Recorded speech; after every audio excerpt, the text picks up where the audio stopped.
ரீசென்ட்டா நடந்த Pakistan versus Bangladesh test சீரிஸ்ல, Bangladesh பாகிஸ்தான first டைமா டெஸ்ட் சீரிஸ்ல பீட் பண்ணியிருக்காங்க. அதுவும் நார்மலா இல்லங்க. 2-0ன்னு ஒயிட் வாஷ் பண்ணியிருக்காங்க. பாகிஸ்தான் அவங்களோட ஹோம் சீரிஸ்லயே பங்களாதேஷோட இவ்ளோ பெரிய டிஃபீட் ஆவாங்க அப்படின்னு சொல்லி கண்டிப்பா அவங்க எக்ஸ்பெக்ட் பண்ணியிருக்க மாட்டாங்க. அண்ட் அவங்க இவ்ளோ பெரிய டிஃபீட் ஆனதுக்கான ரீசன்ஸ் என்னன்னு இந்த வீடியோல டீடைல்டா பார்க்கலாம். Babar Azam's poor run of form. பாகிஸ்தானோட ரொம்ப முக்கியமான பேட்டரான பாபர் அசம் ரீசென்ட்டா டெஸ்ட் கிரிக்கெட்ல நல்ல ஃபார்ம்ல இல்ல. அண்ட் அவரோட லாஸ்ட் 50+ ஸ்கோர் பார்த்தீங்கன்னா 16 இன்னிங்ஸ்க்கு முன்னாடி வந்திருக்கு.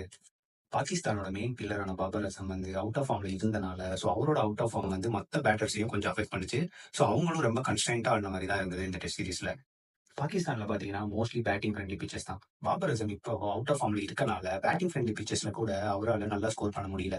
அண்ட் அவரு ஸ்கோர் பண்ணாம இருந்தது பாகிஸ்தானுக்கு பெரிய டிஸ்அட்வான்டேஜா அமைஞ்சது. பாகிஸ்தான் இந்த சீரிஸ்ல தோத்ததுக்கு Babar Azam's out of form is also one of the reason.